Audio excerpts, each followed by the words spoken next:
This episode is sponsored by Linode. Linode is offering listeners of this podcast a $20 credit, which is good for 4 free months at their lowest plan. Their plans start at 1 gigabyte of RAM for $5 a month. You can get your servers in any of their 10 data centers, and their high memory plans start at 16 gigabytes. Get a server running in under a minute. They do hourly billing with a monthly cap on all plans and add-on services like backups, node balancers, Longview, etc. VMs for full control, running Docker containers, encrypted disks, VPNs, etc. You can run a private Git server. They provide native SSD storage, 200 gigabit network, and Intel E5 processors. They have 24/7 friendly support, even on holidays, and a 7-day money-back guaranteed. So go check them out at linode.com/JavaScript Jabber. Hey everybody, and welcome to another episode of the JavaScript Jabber Show. This week on our panel we have AJ O'Neill. Yo, coming at you live from sunny, warm Provo, Utah. I'm Charles Max Wood from devchat.tv. I just want to make a really quick service announcement. We are starting new shows on devchat.tv. We have shows coming up on React, Vue, and Elixir, and we'll put links to all of the Indiegogo campaigns for those. Essentially, I'm just setting the minimum to what it costs me to produce them for 6 months. That way I can find sponsors, and then you don't have to pay for them.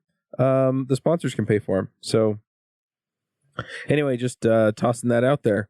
We have a special guest this week, and that is Adam Baldwin. Hey, everybody. Now, Adam, you've been on the show before, and I think we did a My JavaScript story as well, but do you want to just remind people who you are, what you do? Yeah, I'm Adam Baldwin. I consider myself the malicious actor, not unlike the movie actor.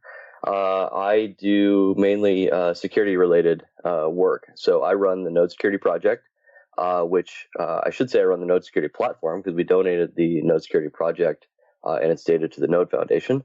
And I run Lyft Security. So I've been doing many years of application security-focused work.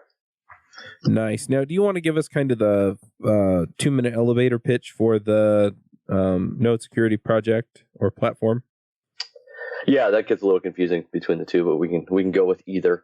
The 2-minute elevator pitch would be it started as a project to evangelize sort of good security practices within the Node community, and it's evolved into a set of tools and services to sort of continually monitor for security issues within your JavaScript related projects. Gotcha. Now, usually when I'm thinking about security, I'm thinking about bad actors from the outside coming in and messing with my project, right? And so, you see some of that with web development. They're trying to get a script tag into my page or, get data out of my database or what have you. And a lot of this just comes down to like good platform security on my Linux installations and crap like that. What kinds of security concerns should we have as Node developers?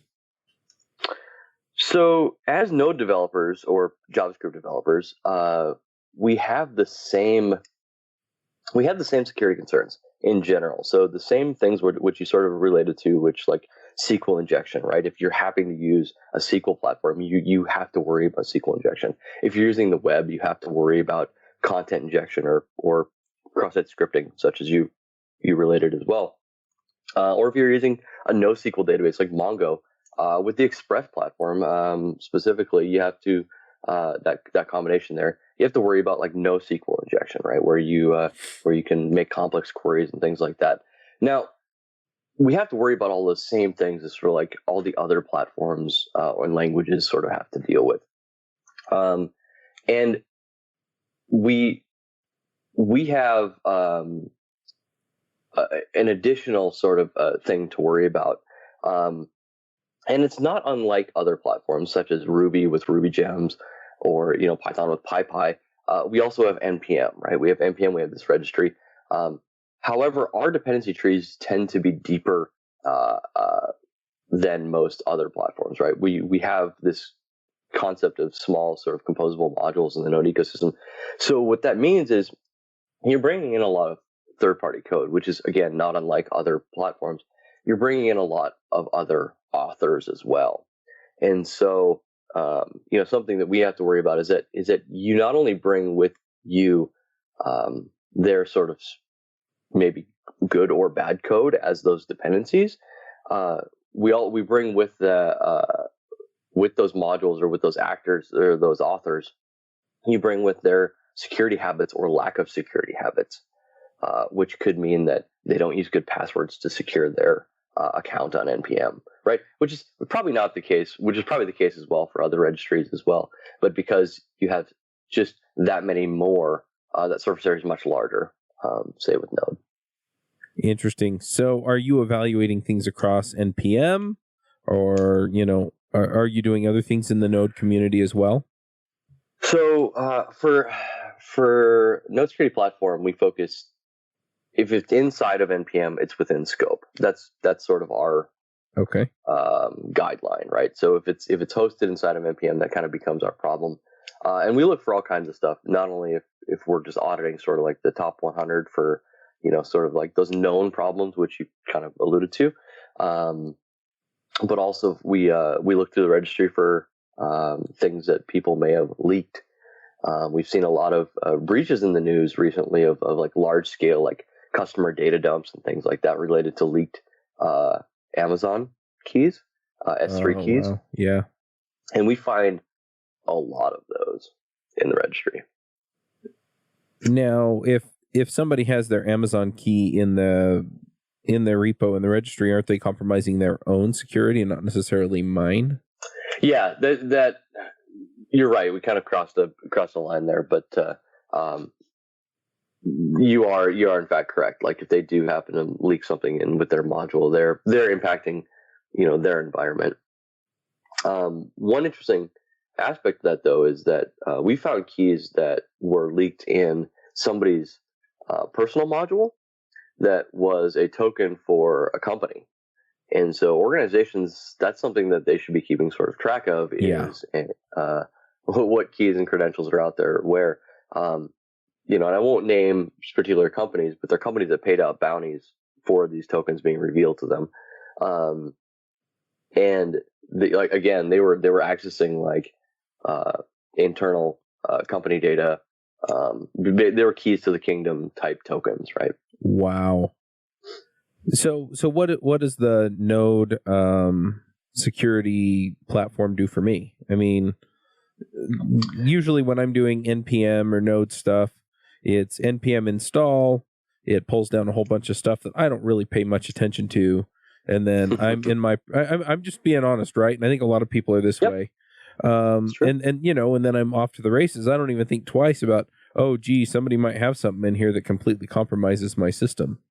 And so that's what. How do you help with that?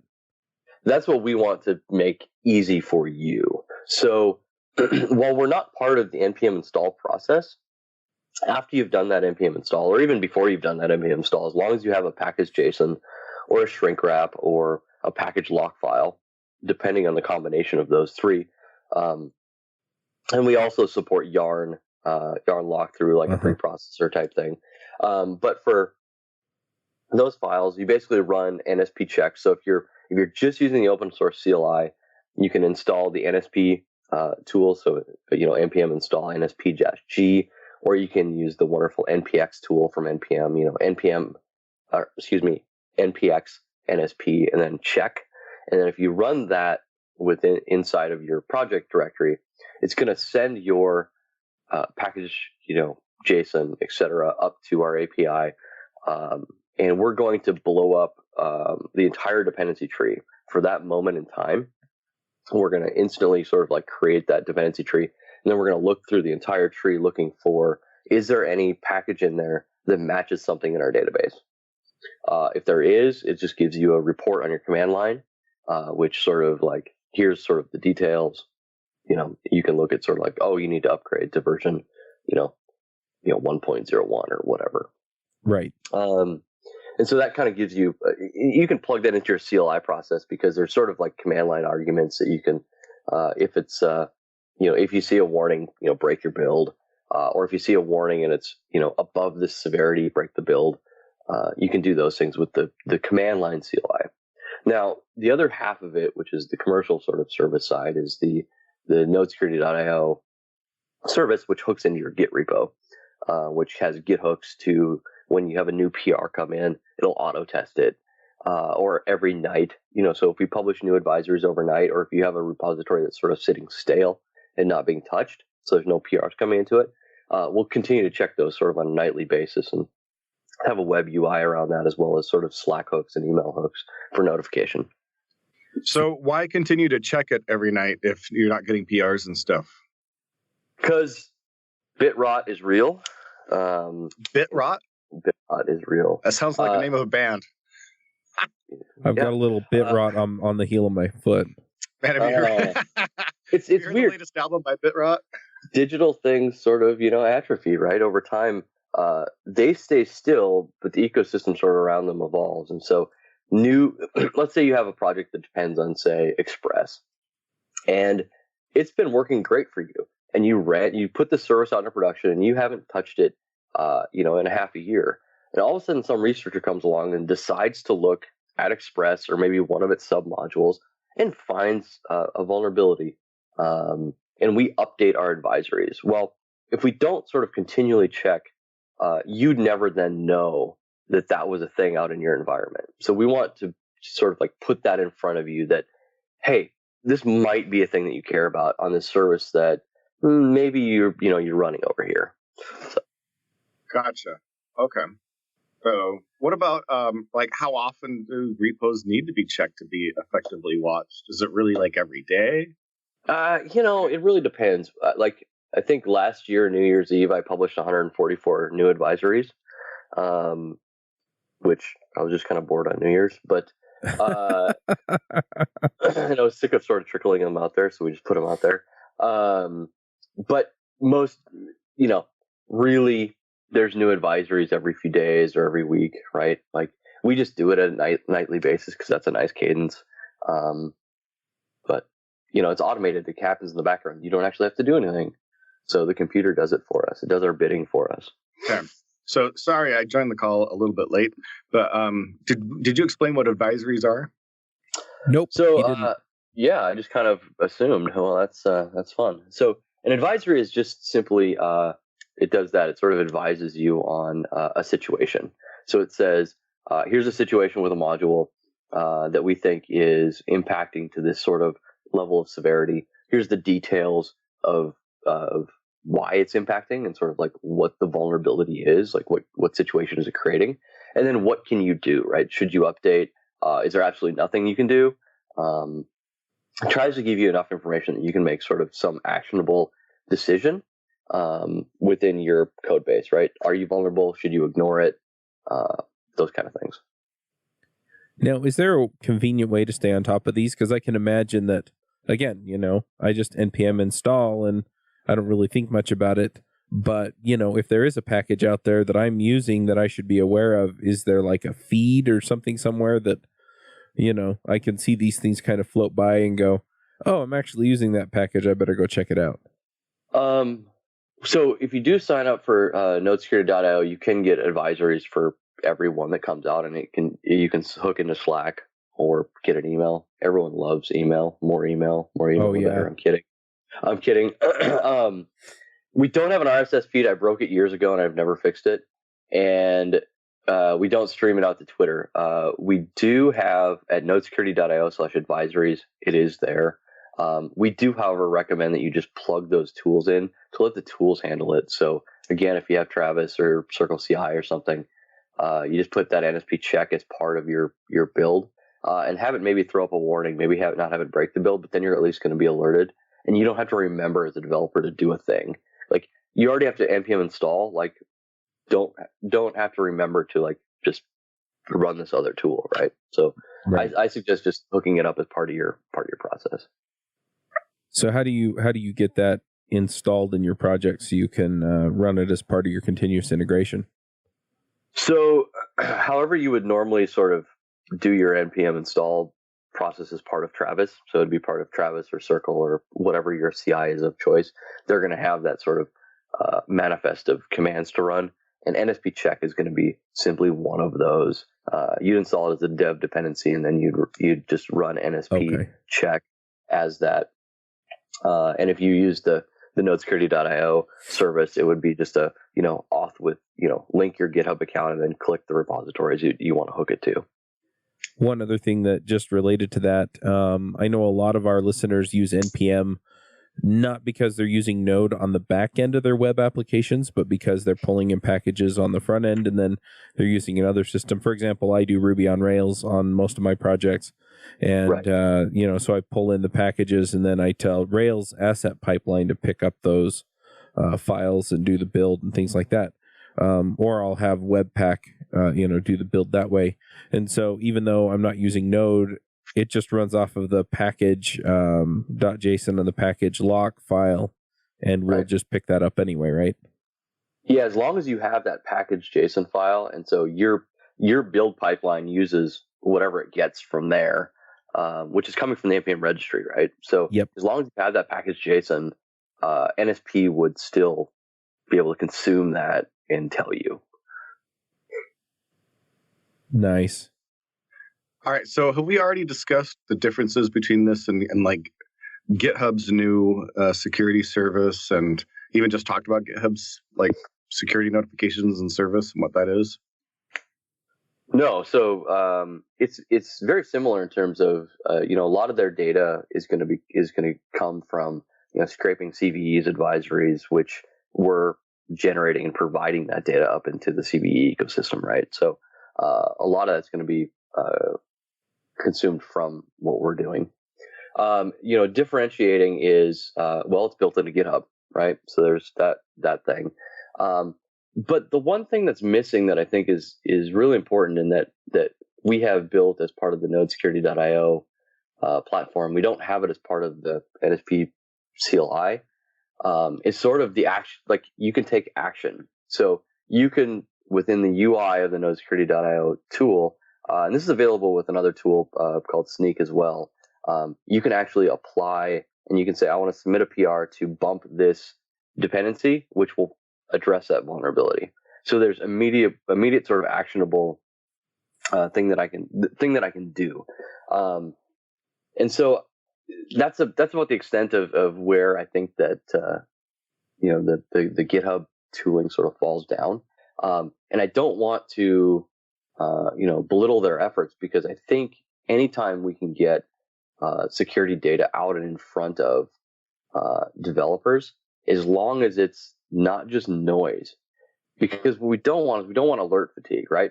We get more email, and so we just start to ignore it, right? We get more alerts, so we just start to ignore them. And that's another thing too, is that just sort of you can just sort of push and click and get rid of those notifications, and they're gone forever within sort of the GitHub tooling, as far as I know. And we don't want too many, and we want those out in front of people. We don't want a plethora of them, so we want to be able to we want to address them and make them go away in an actionable fashion. Okay, so here's a scenario. I'm a developer, and I hate security crap. What do you tell me? Are you really a developer? No. I just Awesome. So first of all, part of being a developer is that 20% of caring about security, and a little bit about performance, and a little bit about usability.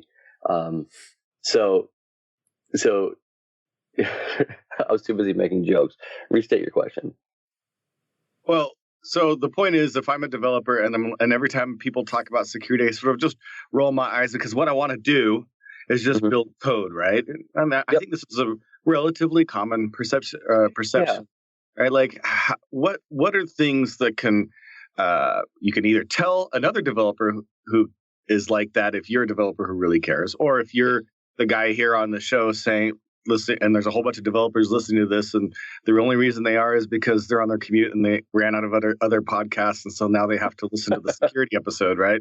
What do you tell them to get them to, spend a little bit of time and care about this a little bit? Yeah, I mean, you can't. It's the you bring a horse to water, you can't make him drink, right? You can't make somebody care about it. And for a lot of those developers that simply don't care, the motivating factor for them will be the pain when they deal with a breach or a compromise. So if you don't want to hate your future self in dealing with sort of that breach scenario or that sort of embarrassing situation, you take some time to care about that today. Now, that's about as far as my, pitch goes there. I think it's okay to also just, the security person to me says, oh, you need to incorporate security while you build things. Well, to be honest, we're half the time just trying to make it work. And so I think that's okay to just forget about security, forget about performance, forget about usability for a moment, and just write the damn code and, figure out how to make it work, and then rely on process to sneak in. It's an iterative process, right? And so you do that through, maybe you don't care about code, but you have a peer, not code, but security. Maybe you have a peer that actually does care about it. And so you can sort of like cowboy up your code, and then you can bring in people to sort of like evaluate that and get that feedback. And what happens is you may not have cared about it while you're writing it the first time, but as you get that feedback and as you sort of like go through that process, the next time you write code that's similar to that sort of spidey sense is going to tingle that you made that mistake last time, and you're going to get dinged on it in your, sort of peer review, your code review, and it's going to come up, right? And so you kind of fix it up after you've got it working, and you fix that piece up. And so it's a way of maybe not caring, but you're going to write better code. And those things are going to come up, especially when you surround yourself or get advice from sort of peers, or code reviews from peers that care about those areas in which you may not care about, but you know that you may need to improve on, which may not just be security, it may be other areas, accessibility, design, whatever. I like that. Those are good answers. Yep.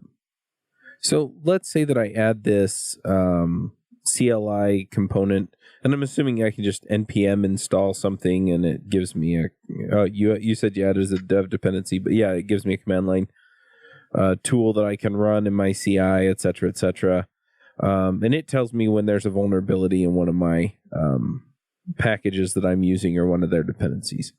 The thing that I'm interested in is, I mean, what else is there to think about with security? I mean, other than the packages, things that people expose, I'm sure I can make dumb mistakes all on my own that will expose vulnerabilities in my own apps.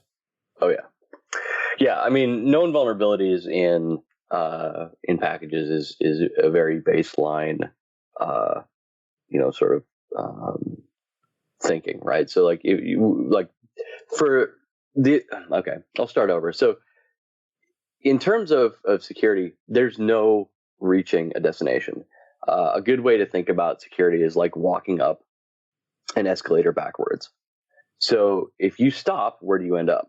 Right? You end up back at the bottom, and that's the way it sort of works. So to sort of keep up, you sort of have to keep up with trends and the new attacks and things like that. And that's just sort of reading the news and becoming aware of the new things sort of like coming down, sort of like the gossip chain, right, of sort of new things that come out as the research comes out. I can't give an exhaustive list because for every application, it has a different sort of threat model, right? Different technology stack. And I think about sort of finding ways to improve my code.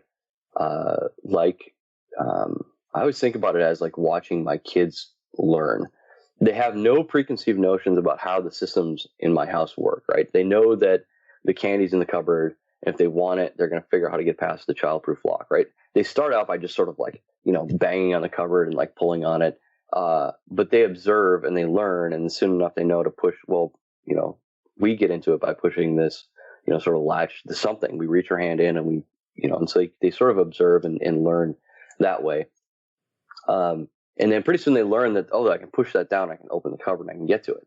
And there's other ways, to do that. Their arm might be skinny enough to reach in and get whatever they want or whatever. But they have no preconceived notion of how those systems work. And so what they do though is that they by learning how those attacks, it makes them efficient. And so as a developer, you can sort of go about your merry way, and you're going to make your mistakes, and they're going to get pointed out to you, and you're going to learn about them. And so if you then take and you want to be more efficient and more knowledgeable, and you want to squash those mistakes, you look at the technology stacks that you're using, and you look up the vulnerability types for those particular technology stacks, browsers, SQL servers, NoSQL servers, message systems, file systems, whatever. Those are going to turn up those attack types, and reading about them will make you more knowledgeable, right? You're still going to make mistakes. Every developer makes mistakes. Every security person that reviews code misses things in code as well. We're still humans. And so those things will make you, more efficient. And then sort of lastly, my take for finding vulnerabilities is you look for where the input goes in the application. You look for how the data flows throughout the application and where does it end up. That's the technique that I've used for many, many years for finding vulnerabilities, and it works for me. And in lieu of having an exhaustive sort of checklist, that's my sort of generic methodology for like finding bugs and knowing what sort of mistakes I might make. Gotcha. Yeah, that makes a lot of sense. Pretty methodical way of looking at it. I want to go back to node security here for a minute. So on the node security platform, how do you find the vulnerabilities in the in the NPM packages and stuff? Is it through static analysis? Do you have people report stuff? Is it a little bit of both?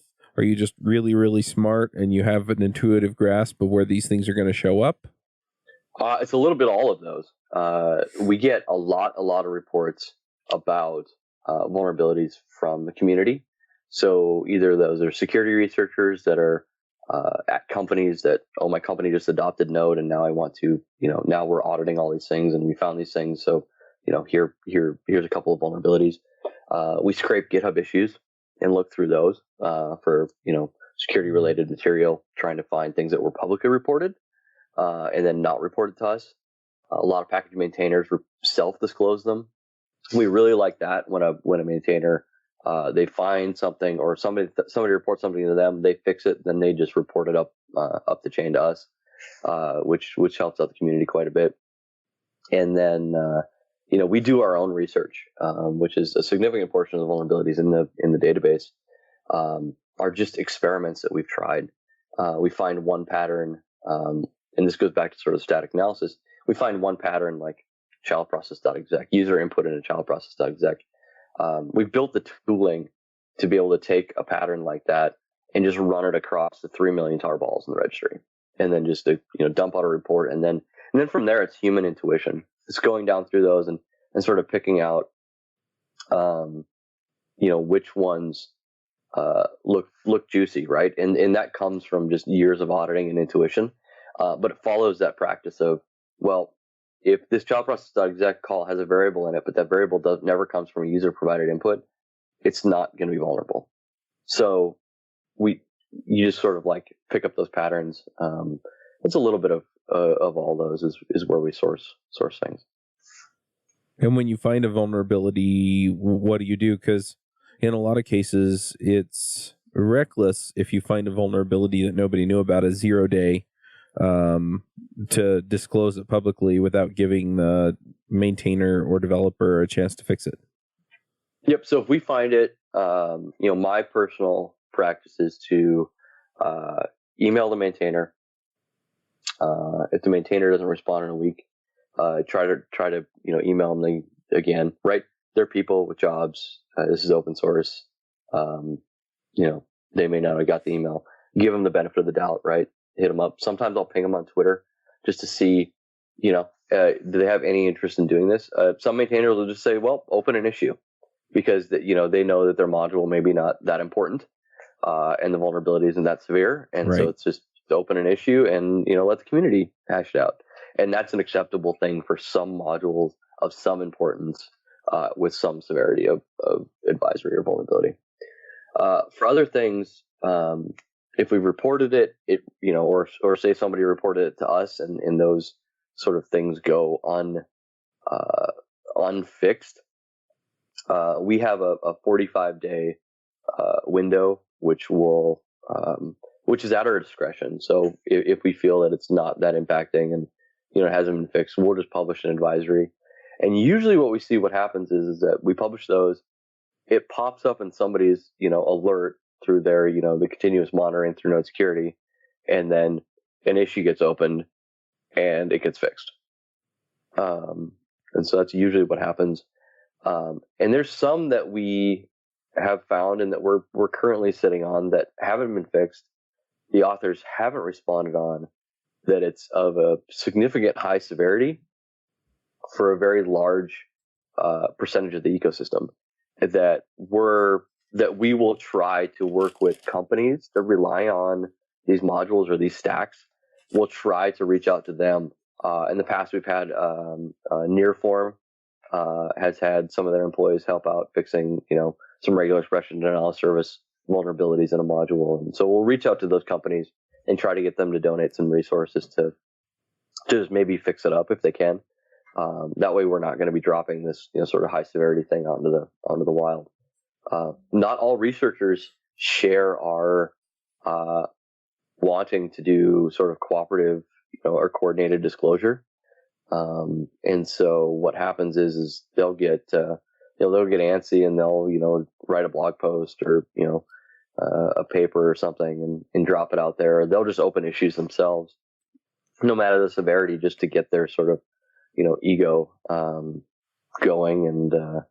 And so then at that point, we just make it public, because then we're going to notify as many people as we can and try to give them some sort of guidance as to maybe they should replace it with this module or, do X, Y, or Z.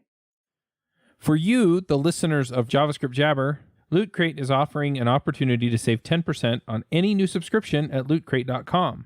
Just enter the promo code BRIDGE10 for 10% savings. Loot Crate is one of my favorite things. Every month I get a box in the mail, costs less than $20, and it comes with all kinds of goodies. I have stuff from, just looking at my shelf, Batman, Spider-Man, Ninja Turtles, Back to the Future, Lord of the Rings, Star Wars, and much, much more. So if you're a geek, a gamer, anything like that, and you want cool stuff to put around your office, cool t-shirts, comic books, etc., then definitely check out Loot Crate.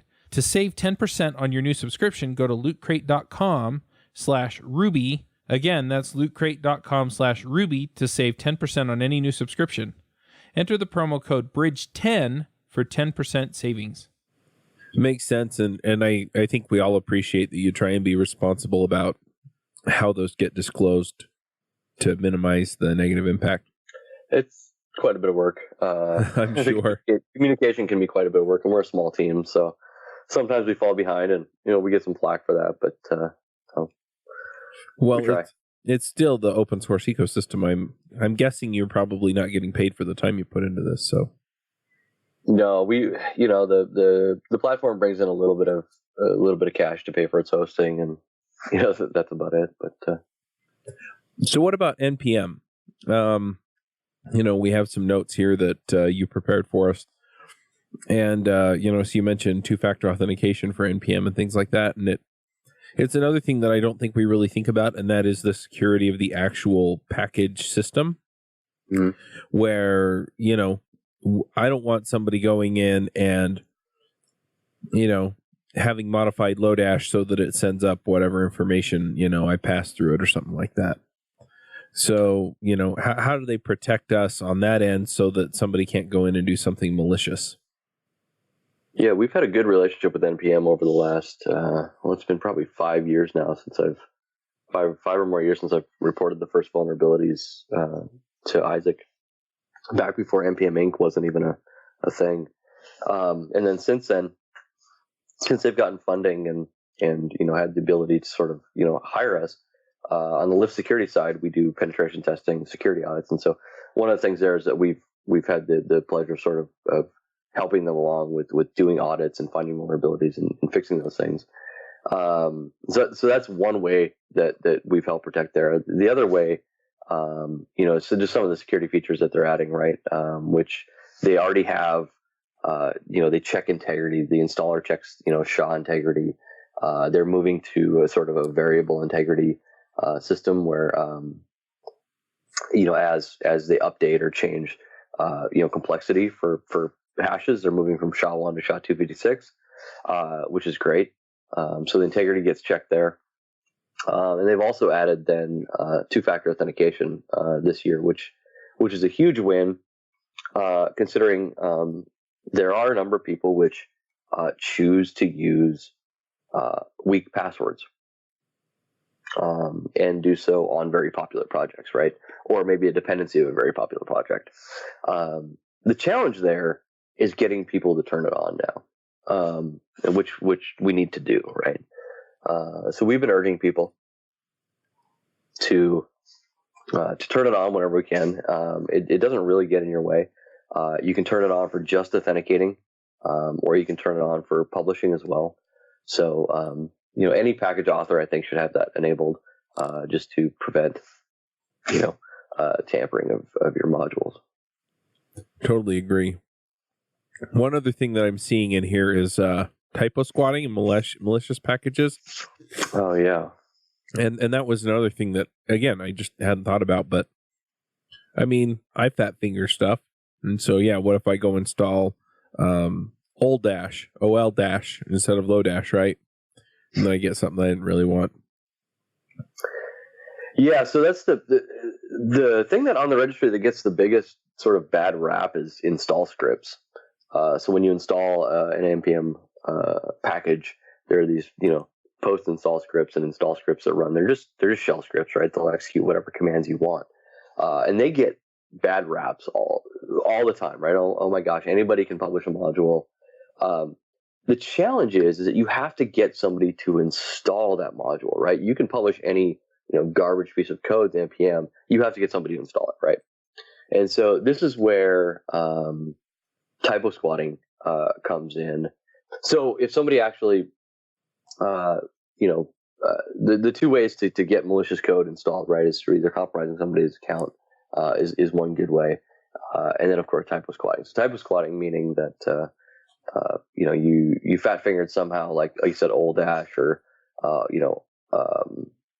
uglify.js, or is it uglify.js, or the coffee script is a coffee dash script, right? And that was the first proof of concept that I published was, I believe it was coffee script without the dash, which has now been taken over by the CoffeeScript project. But originally it was just a package that did nothing except say, like, if you find this, please email me at. It took about a week to catch that module, and there was a couple hundred installs at the time. And I think that if I had actually mimicked the behavior of CoffeeScript, it would have taken a lot longer. And that's what we're seeing now, is we're seeing a lot more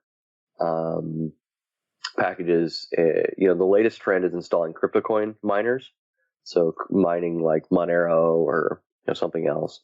But they really can do just about anything, and we've seen them do just about anything from sending back environment variables to opening reverse shells to some command and control server. One thing we do, so we're not doing nothing about that. NPM has some efforts going to monitor for typo squatted packages, and I think that we're going to see a lot more in the future, sort of coming out trying to combat that particular problem, right? So, what's your favorite security story?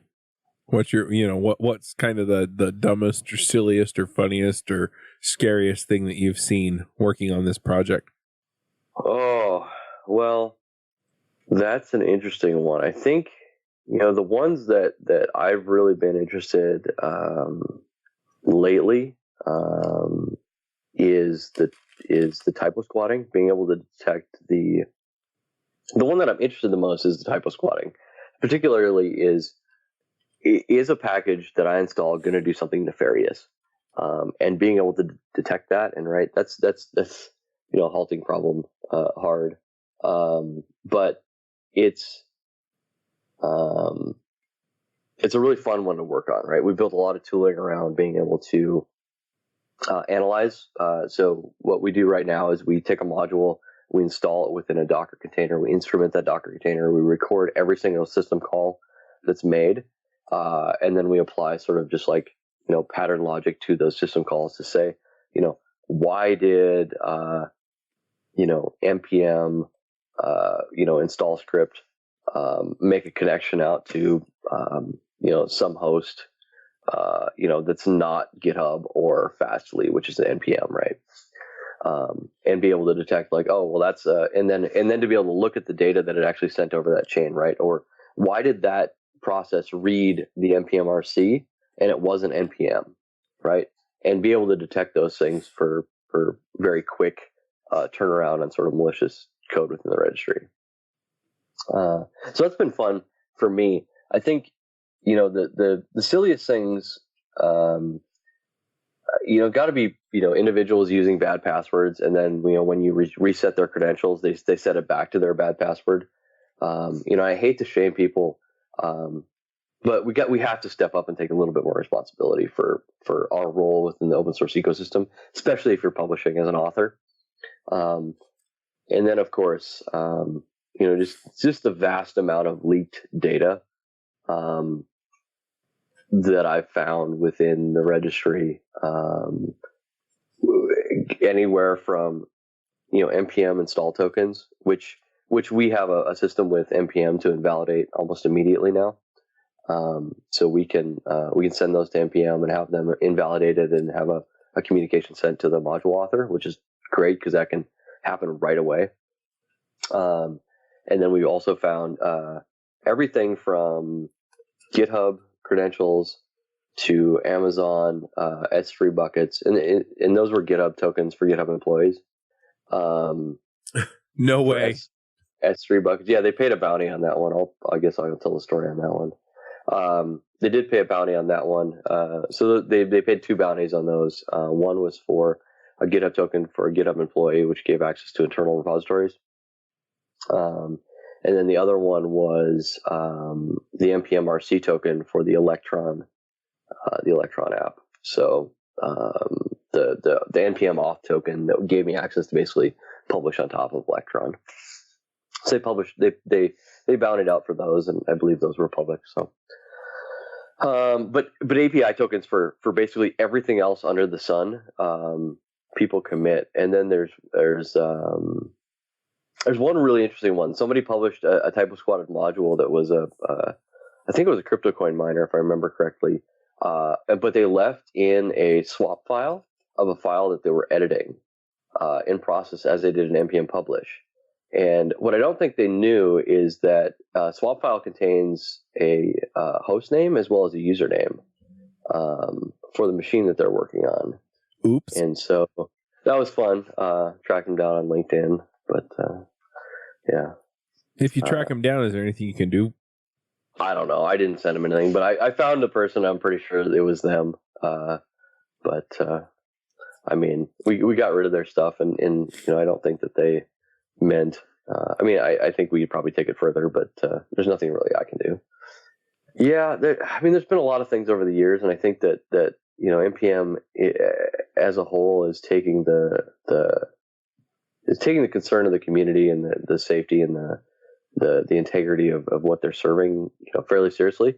Every year it's just an iteration. They're going up that escalator, and they're continuing to walk it and make progress, and make things better than it was 5 years ago when the first vulnerability I reported to Isaac was that CouchDB used to have this thing called admin party, right, where when you first set it up, all the admin users as well as all the admin hashes were available.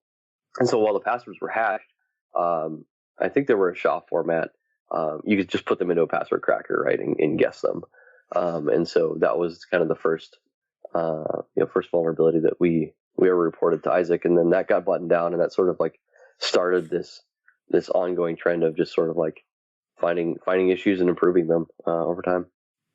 So how many people and how much time do you all spend on this project?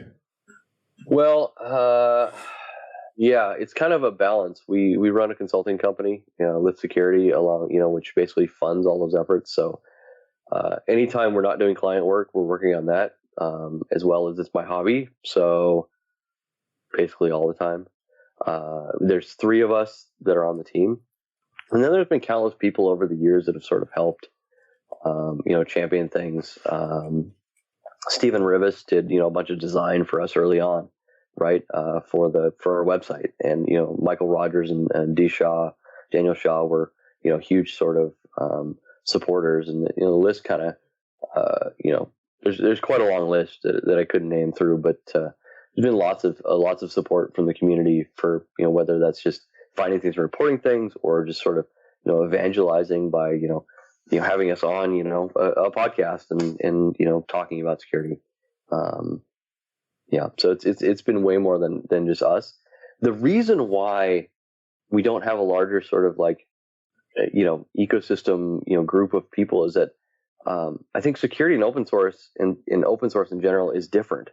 A lot of these things have to be private, and so it's like, who do you trust? And it's I think that's one of the downfalls of the project, and me not trusting just sort of random people off the internet. Because I think we could have had a lot more people helping. Had I embraced sort of just letting people triage things and work on things, and that may change in the future. So when people meet you and ask you, what are your hobbies? Basketball, tennis, and security. I basically say I do the exact same thing I do for work, and except I also raise chickens. Awesome.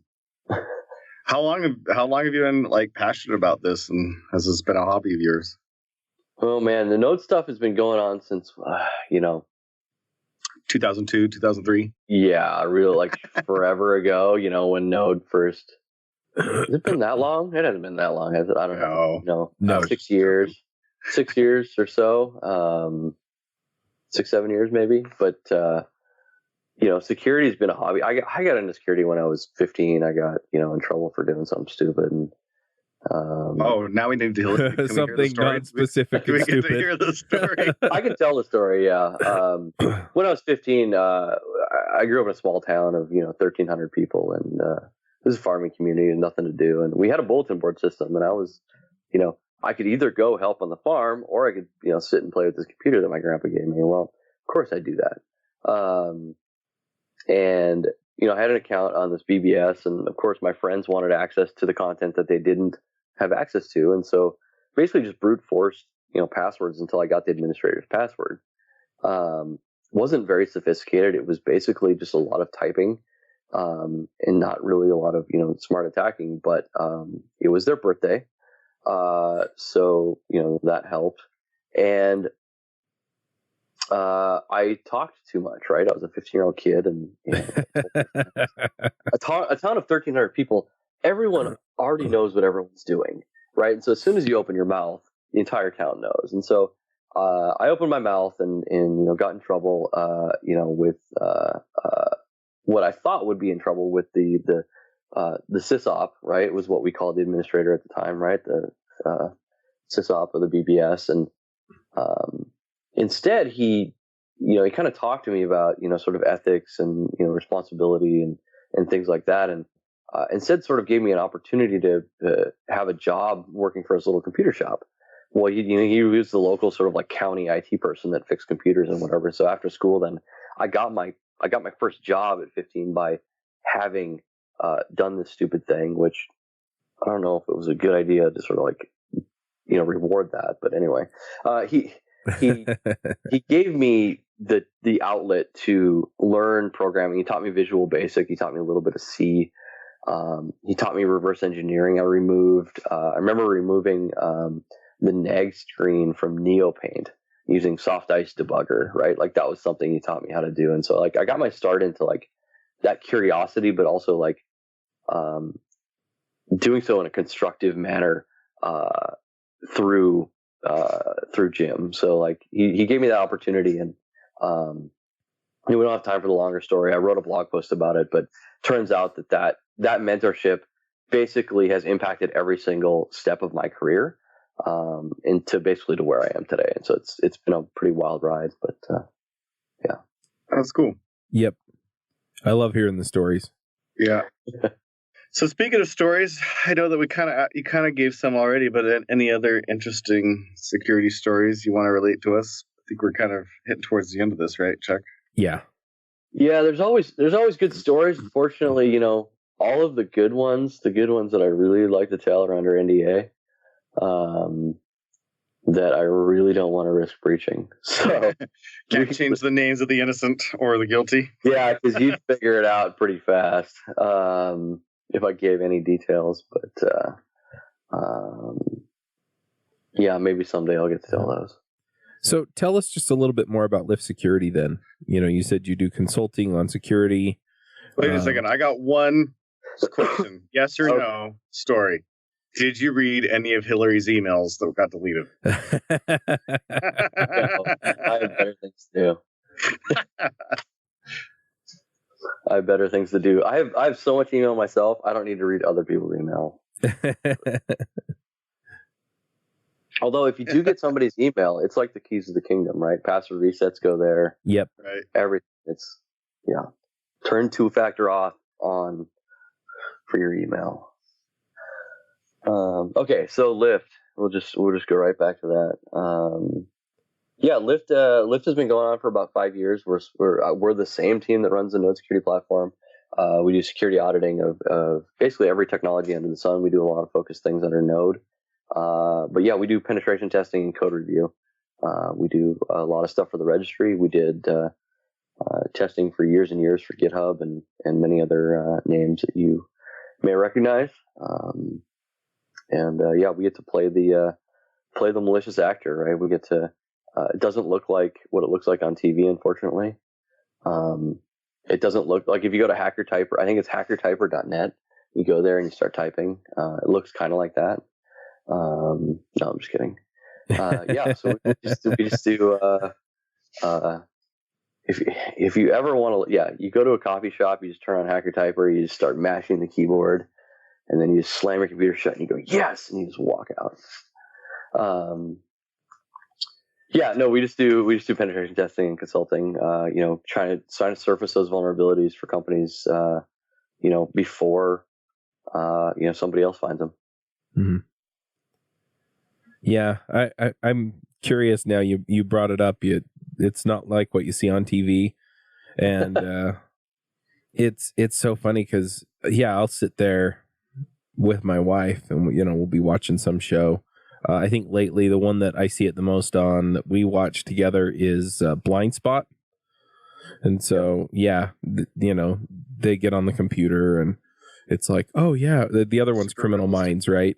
I'm a better hacker than them, and I'm like, 5 minutes, oh well, it might take me a little while to get in, and then they call them back and we just talked 5 minutes ago, and if you want a good hacking scene, a good movie hacking scene, you look up, I think it's NCIS, but if you look up double hacking, it is a ridiculous good watch.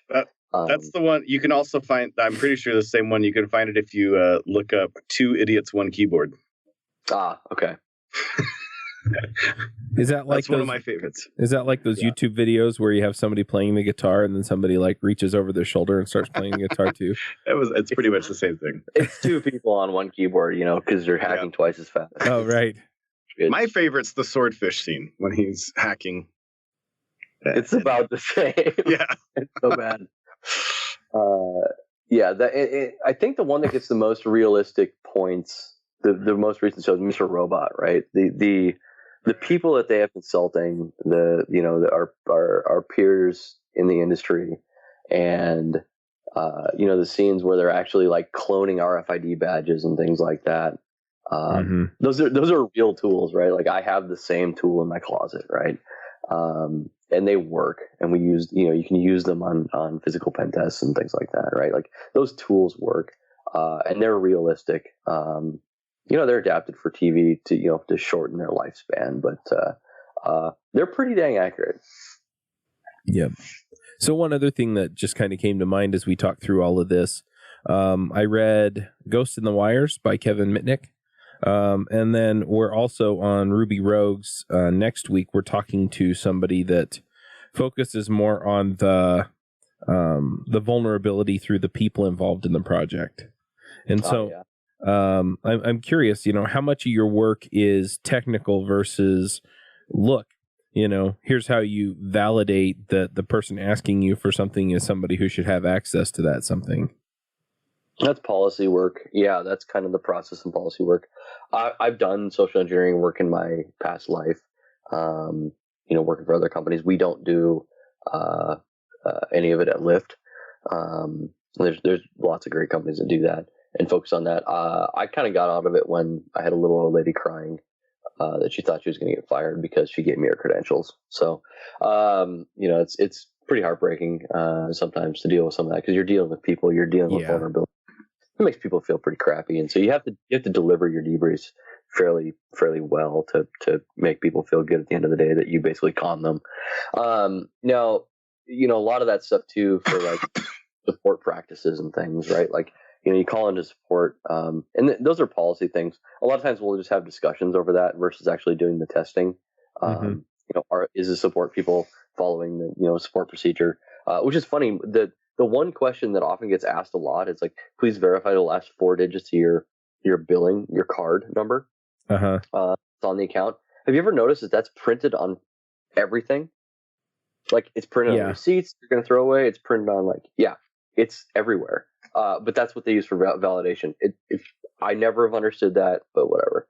And so, bringing up those things and just sort of like, oh, right. Or making sure that people don't click on, links and, just understanding what they can and can't do. And then that there's just no tolerance, for anything else and that they're enabled to sort of, call BS.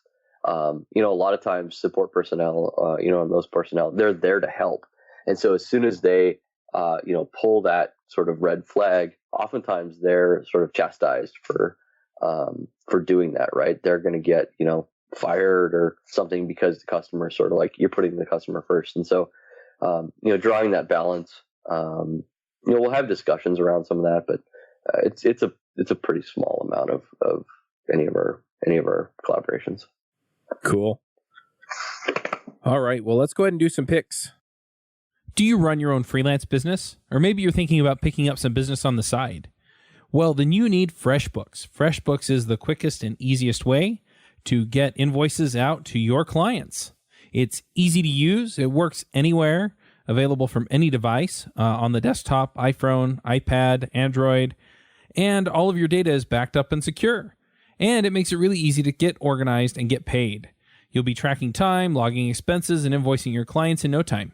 You can also save time billing, freeing up several days per month to focus on the work that you love, and you get paid faster. FreshBooks customers are paid on average 5 days faster because there's a link on the invoice that says pay me now. And it's a great way to grow your business. Plus, FreshBooks is offering a 30-day trial. That's right, 30-day trial if you try them out.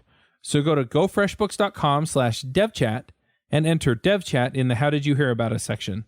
Once again, for a 30-day trial, go to gofreshbooks.com/devchat and enter devchat in the How Did You Hear About Us section. AJ, do you have some picks for us?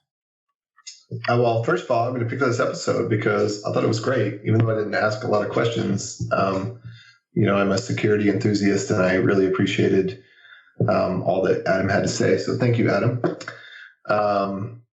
And then I'm also going to pick 2 books and an album. So there's this older book, by older I mean like maybe 10 years old or something, called Free, The Future of Radical Price. Probably not even that old, maybe like 5 years old. And it's about the economics of free and the shifts and tides of how the digital age dropping the cost of transactions, cost of assets, et cetera, down to what it says, rounding down to zero, where the cost per customer is essentially nothing, how it's changed the game of digital economics. And I listened to it once before. Listening to it again, I kind of am interested to see like which of the like predictions or beliefs kind of held true and which ones I'm starting to see like negative effects from versus positive effects. Another book that I keep in the can so I can use every minute of my day effectively is Sam Walton's Made in America, learning about the story of the world's most successful retailer and getting some insights from that. And it's very, very interesting, very cool to read about this guy because he seems like a relatively nice guy. And then I'm going to pick, of course, a VGM album, Sonic Mania Remixed. If you're a fan of Sonic and you want to hear some sweet tunes, this is one of the best Sonic albums that I have listened to.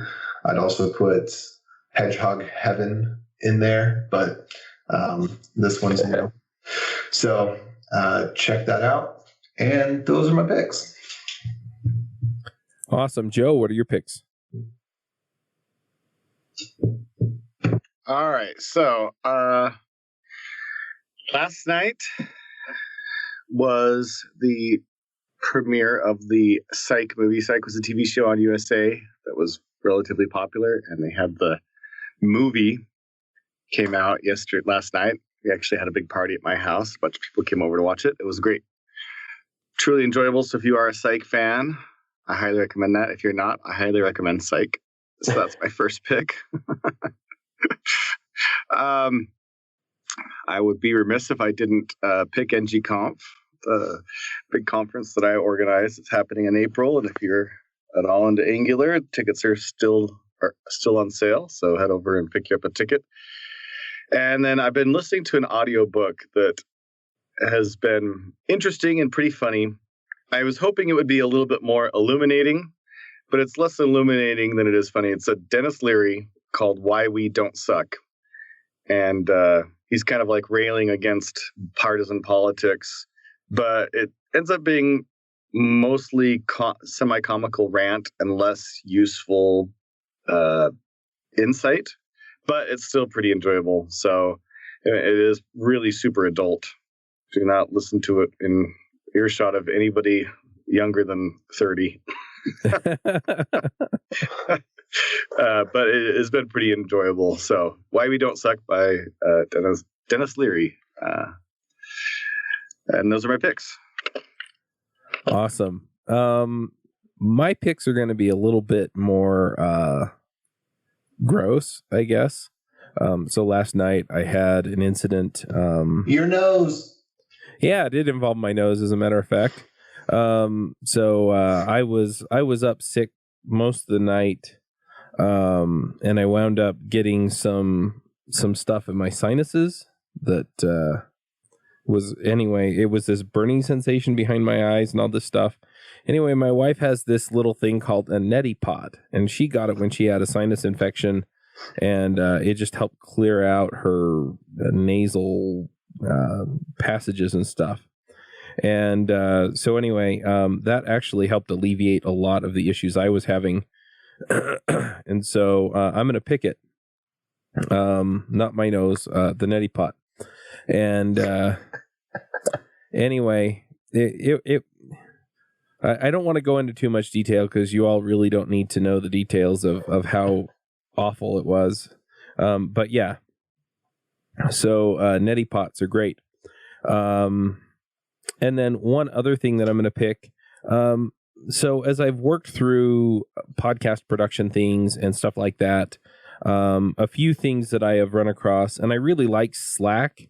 In fact, I'm consolidating all the Slack channels from all the shows just into one devchat.tv Slack channel. And if you go to patreon.com/devchattv, you can donate, and it'll give you the URL where you can go get into Slack for devchat.tv.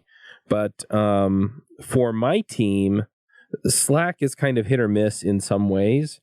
And so I've switched over to a new system called Convo, and I'm really liking it. So it's just much more threaded conversations. Yes, I know Slack does threads. No, they're just not really kind of front and center on this stuff. And it allows me to start conversations on various different things and then just follow them all separately there. So anyway, I'm really, really liking Convo. So I'm going to pick that. That's at convo.com. And it's free if you have less than, I think, 5 people on your team. So that's working out nicely for me as well. So, so those are my picks. Adam, what are your picks? Oh, I'm always terrible at this. And my picks always seem to revolve around my hobby, which is security, right? The two things that pop out in my head, first is Keybase. Keybase, if you haven't used it, is absolutely amazing for quick, secure chat, sort of end-to-end. It's a wrapper around PGP, right, or GPG. It actually makes GPG usable, so that you can use it with other people and not have to deal with all the BS of exchanging keys and all that other stuff. Absolutely fantastic if you actually have to send that piece of sort of confidential information to somebody else. I guess the other one would be have I been pwned? Have I been pwned.com? It's great to sort of just pop your email address, sort of your common usernames in there to see which ones of your accounts may have been come up in a previous compromise, say of Yahoo or LinkedIn or any of those sort of breaches, and then you can sort of sign up to get notified if they happen to find your email address in a breach again. First of all, you shouldn't be reusing your passwords, but if you happen to be sharing passwords between your accounts or that one account with, say, something else because you thought it was a throwaway account, you can be notified about it, and then you can go change those passwords, which is pretty cool. And that's it. Interesting. So what's your take then on password managers like LastPass or 1Password? I personally use Dashlane, which is great. That's what all the cool security kids are using these days. I guess I just use it. It's got this interesting sort of like security dashboard, which sort of tells you like X percentage of your passwords are weak, or these passwords have been found in in a compromise from like have I been pwned, and so you can go through that and change them or rotate them, and it's got a nice bunch of buttons too. You can just sort of like you just click a button and change your Netflix account or whatever, right? And New Year's is coming up, which is when you change your smoke alarm batteries and you change your passwords as you're dealing with January 1st. So, yeah. Awesome. One last question. If people want to see what you're working on these days, or they decide they need to hire Lift Security or something like that, where do they go? You can find Lift Security at liftsecurity.io, Node Security at nodesecurity.io. You see a pattern there. And you can find me on Twitter at Adam_Baldwin or Node Security at Node Security. All right. Well, thanks for coming, Adam. Thanks for having me on. All right. We will wrap this one up, and we will catch you all next week. Bandwidth for this segment is provided by CacheFly, the world's fastest CDN. Deliver your content fast with CacheFly. Visit CACHEFLY.com to learn more.